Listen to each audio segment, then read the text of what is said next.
Adrian, uçsuz, bucaksız bir çölün ortasında yolunu kaybetmiş genç bir kum büyücüsüydü. Kum tanelerine şekil verebilen elleri, eski çağlarda yaşamış ve rüzgarın sırlarını çözmüş atalarından ona miras kalmıştı. Henüz genç yaşına rağmen ustalığıyla dikkat çekmiş, fakat gücünün gerçek kaynağını ve kaderindeki büyük sırrı henüz keşfedememişti. Günlerdir çölde yol alıyor, giderek artan sıcaklığın ve susuzluğun etkisiyle zihni bulanıyordu. Büyüsüne olan güveni sarsılmaya başlamıştı. Bir gece yıldızların altında dinlenirken ufukta gizemli bir ışık gördü. Çölün sessizliğini bozan güçlü, eflatun bir şimşekti bu. Başta onu yok saymaya çalışsa da ışığın çağrısı dayanılmaz hale geldi ve adeta onu hipnotize etti. Bu çağrıya kulak vererek şimşeğin kaynağına doğru ilerledi ve çöl aniden açılan bir yarık ile onu yuttu. Adrian düşerken bilincini yitirdi. Uyandığında kendini devasa bir mağarada buldu. Duvarlar unutulmuş bir dilin simgeleriyle, gizemli hiyerogliflerle doluydu. Adrian, hiyerogliflerin fısıltılarını işitir gibi hissediyor, sanki mağaranın kendisi ona hikayelerini anlatıyordu. Labirent gibi mağarada ilerlerken, eski uygarlıkların hatıraları onunla iletişime geçiyor, fısıltılarla onu yönlendiriyordu. Zaman algısını yitirmiş halde yürümeye devam etti. Mağarada geçirdiği her dakika zihnindeki anılar ve duygular daha yoğun hale geliyordu. Atalarının yaşadığı anılar zihnine sızıyor, onu geçmişin sırlarını keşfetmeye yönlendiriyordu. Derin koridorlarda ilerlerken Adrian kendi geçmişini, ailesini ve neden çölde yalnız kaldığını sorgulamaya başladı. Bu yolculuk sadece fiziksel değil, ruhsal bir sınav haline gelmişti. En sonunda mağaranın kalbinde etrafa sıcak, altın rengi bir parıltı yayan bir taşla karşılaştı. Bu taş, kumların kalbiydi. Adrian taşı merakla eline aldı ve dokunduğu an zihninde geçmişe ait sayısız anı canlandı. Bu sesler beyninde yankılanıyor. Bir çocuğun çığlıkları, yıkıcı bir savaşın haykırışları ve kum fırtınalarının ardına gizlenmiş kadim bir krallığın çöküşü onu sarıyordu. Tam o sırada gölgelerin arasından beliren genç bir kadın onu uyardı. Altın gibi parlayan gözleri ve kumun büyüsüne sahip elleriyle Adrian'ı Elaris'in laneti konusunda uyardı. "O taşı bırakırsan kurtulursun, aksi halde lanetin sonsuza dek seni tüketir." Kadının adı Lyra idi ve çölün sırlarını iyi biliyor gibiydi. Adrian direnmeye çalıştı ama taşın büyüsüne kapılmıştı bir kere. Taşın gücüyle birlikte kendini kayıp şehir Eteria'da buldu. Şehir efsanelerden fırlamış gibiydi, terk edilmiş sokaklar, çökmüş yapılar ve hüzünlü ruhların gölgeleri her yerde dolanıyordu. Şehirde gezindikçe taşın onu buraya getirmesinin sebebini sorgulamaya başladı. Zihnindeki sesler daha güçlü hale geldi, ona şehrin karanlık tarihini anlatmaya başladı. Adrian, taşın onu çağırmasının bir sebebi olduğunu anladı, ancak ne olduğunu çözemiyordu. Günler süren arayışında şehirdeki her binayı, her sokağa dolaştı. Her yeni adımda daha fazla anı, daha fazla acı ve daha fazla sır ortaya çıkıyordu. Şehrin kaderini ve kendi rolünü anlamaya çalışıyordu. Ancak zihni giderek bulanıklaşıyor, taşın gücü onu ele geçiriyor ve gerçeklik algısını bulanıklaştırıyordu. Genç kadın tekrar karşısına çıkarak hüzünlü sesiyle ona taşın hikayesini anlattı.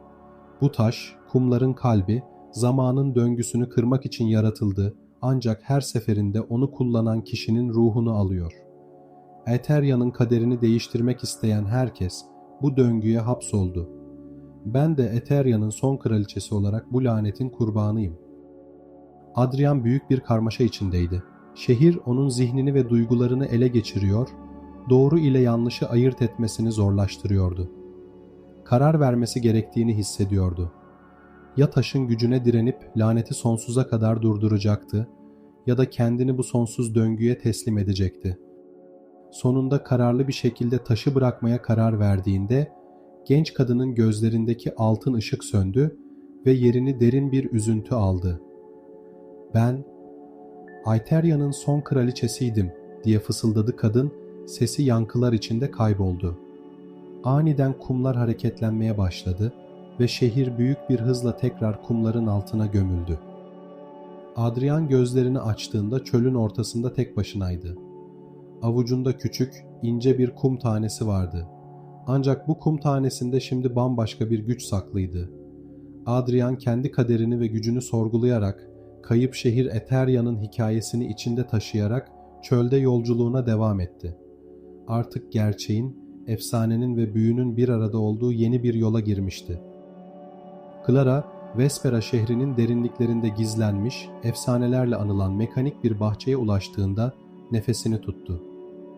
Bahçenin içindeki demir çiçekler, gerçek çiçekleri aratmayacak bir zarafetle, ancak metalik bir parıltıyla açıyor, her biri hafif bir titreşimle sanki insan kalplerinin atışını taklit ediyordu. Burası, uzun zamandır kayıp bir mucidin efsanevi eseriydi. Clara'nın babası, hayatı boyunca bu bahçeyi aramış fakat gizemli bir şekilde hayatını kaybetmişti. Babasının notlarında açıkça yazmıştı: "Mekanik bahçe yaraları iyileştirir ama bedeli vardır." Clara dikkatlice bahçede yürürken paslanmış bir gülü fark etti. Babasının anısına onu tamir etmek istedi ve titreyen elleriyle vida sıkmaya başladı. Ancak vida yerleştiği anda ayaklarının altında bir tıkırtı hissetti. Zeminden ince bir toz tabakası yükselirken çiçeklerin tam ortasındaki dairesel platform ağır ağır yükselmeye başladı. Clara merakla izlerken platformun üzerinde kristal bir kafes belirdi.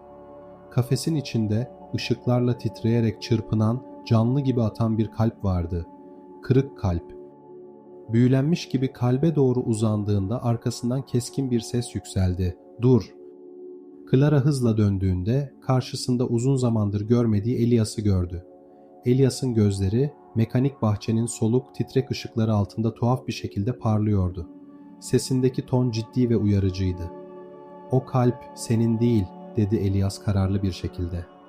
"Bu bahçe senin acını çalmak için bekliyor." Clara şaşkın ve kızgındı. Elias'ın sözlerine inanmak istemiyordu. Kafese yaklaştı ve kalbe dokunduğu anda dünya etrafında dönmeye başladı. Aniden zihninde babasının son anlarını gördü. Babası bu bahçedeydi ve eliyle metalik bir çiçeği tutarken yavaş yavaş taşa dönüşüyordu. Clara'nın içi büyük bir üzüntüyle doldu ve yaşadığı bu ani gerçeklik onu sarstı. Elias yavaşça yanına geldi ve derin bir pişmanlıkla itiraf etti. "Bu bahçe insanların acılarıyla besleniyor. Buraya iyileşmeye gelen her kişi sonunda bahçenin gücüyle taşlaşıyor ve bahçenin bir parçası haline geliyor. Baban, o da buranın kurbanlarından biri oldu." Clara, babasının ve kendi kaderinin döngüsünü kırmak istedi. Fakat zihninde hala sorular vardı.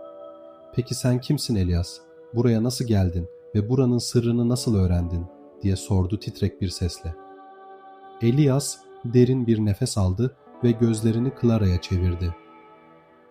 "Ben yıllar önce babanla birlikte bu bahçeyi keşfetmeye gelmiştim. İlk başta burası harika bir keşif gibiydi. Acıları dindiriyor, hastalıkları iyileştiriyordu. Ancak sonra gördük ki her kurtuluşun bir bedeli vardı. Ben kaçamadım ve bahçenin içinde sıkışıp kaldım, mekanik bir parçası haline geldim. Senin buraya geleceğini biliyordum. Seni kurtarmak benim son görevimdi." Clara duyduğu bu sözlerle iyice sarsıldı. Elias'ın gerçek kimliğini ve hikayesini öğrendiğinde kalbinin içinde başka bir acı hissetti. Bir an bile düşünmeden bütün gücüyle kalbi tuttu ve parçaladı. Kalp paramparça olurken tüm bahçe büyük bir gürültüyle sarsıldı. Demir çiçekler tek tek solmaya başladı. Bahçenin titreşimleri sona erdi. Mekanik çiçeklerin metalik yaprakları yere döküldü. Işıklar karardı. Elias'ın yüzündeki huzur ifadesini gören Clara, onun vücudunun titreyerek yavaş yavaş mekanik parçalara ayrıldığını gördü.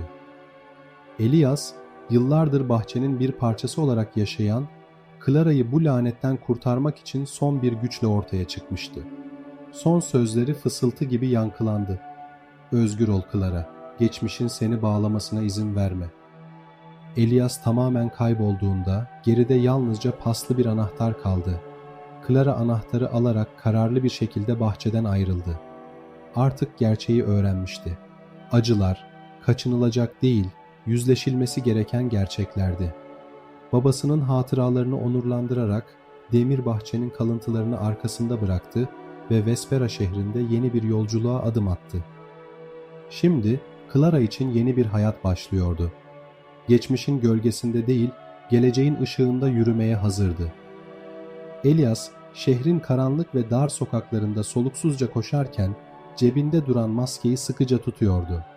Kalp atışları göğsünün içinde yankılanıyor, nefesi kesik kesik çıkıyordu. Maskeyi antik tiyatrodan gizlice almıştı.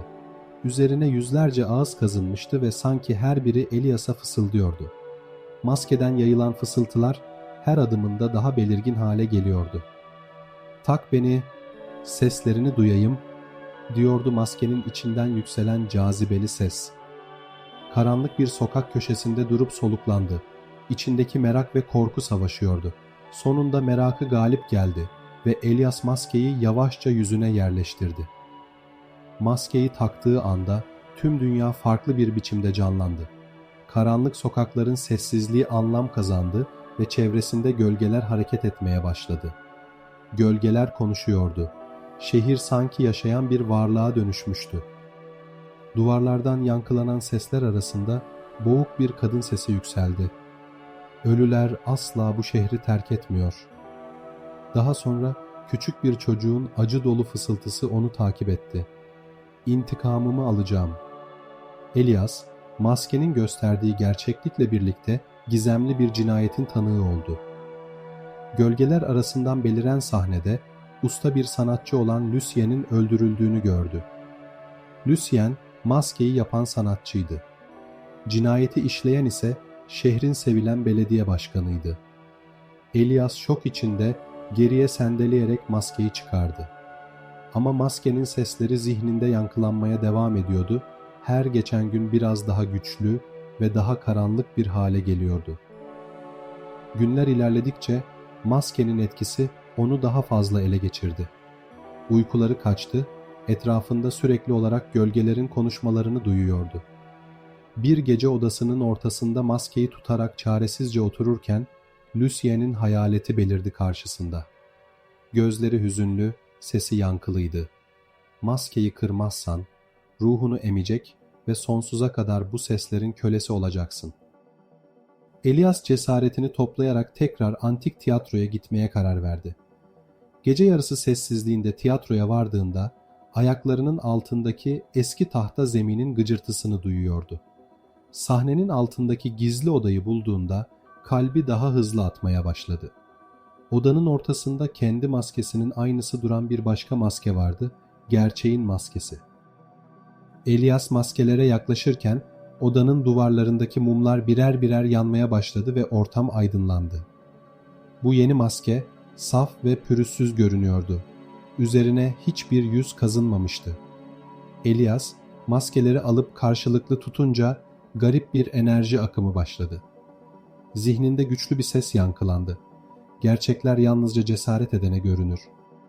Elias, gerçeğin maskesini kendi maskesiyle birlikte yüzüne taktığında güçlü bir enerji dalgası yayıldı.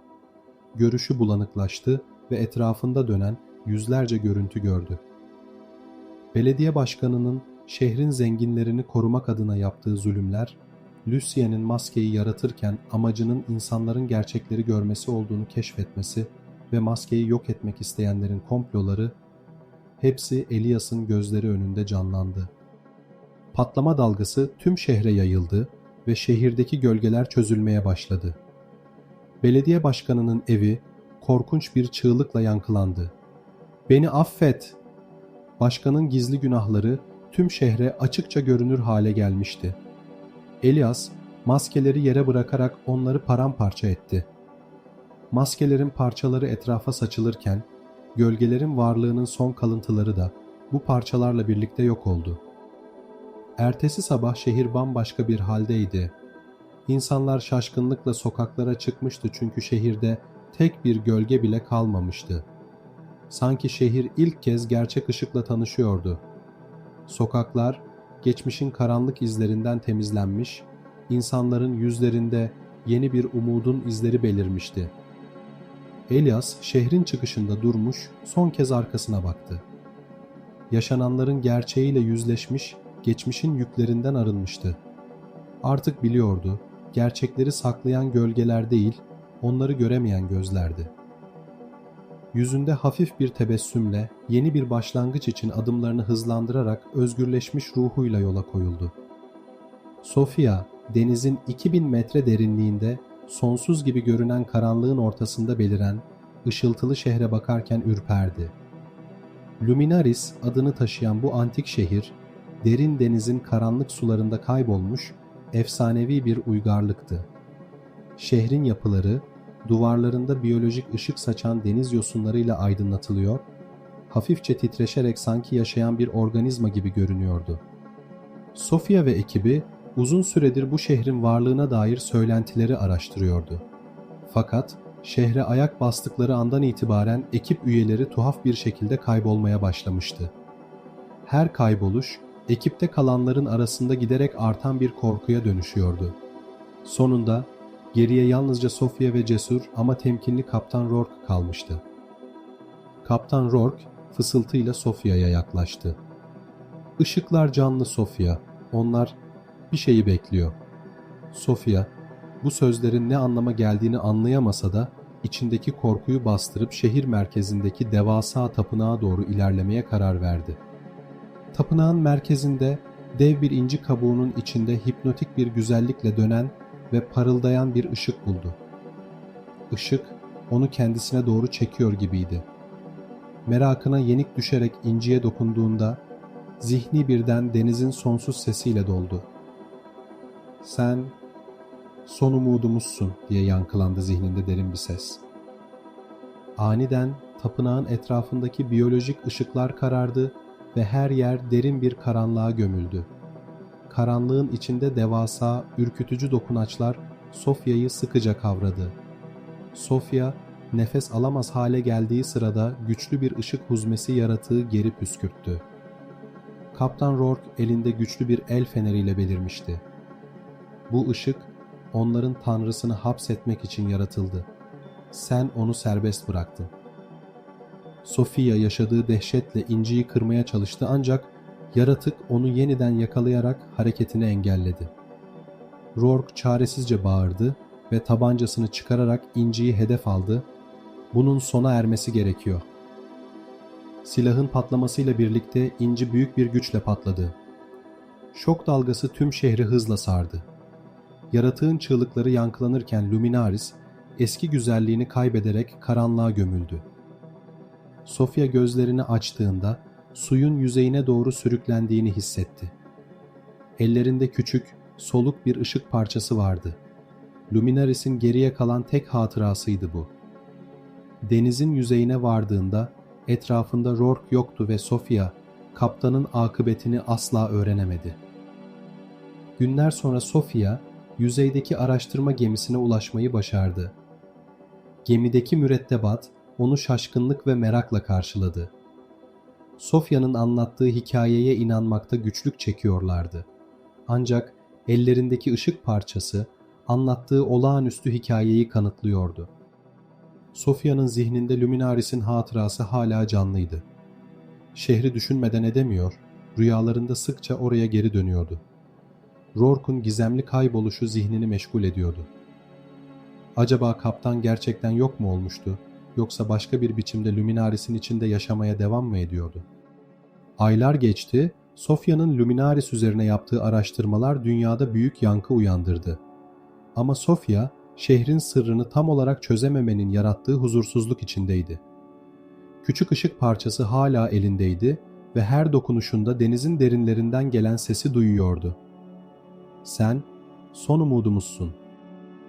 Sonunda Sofia, hayatının geri kalanını Luminaris'in sırlarını çözmeye adamaya karar verdi. Okyanusun derinliklerindeki güzelliğin ardında yatan karanlığı bilerek yeni keşifler ve maceralar için yeniden denizin derinliklerine dalmayı planladı. Bu küçük ışık parçasıyla birlikte hem acı dolu bir anıyı hem de insanlığın sonsuz merakının bedelini taşıyarak yeni bir bilinmezliğe doğru yola çıktı.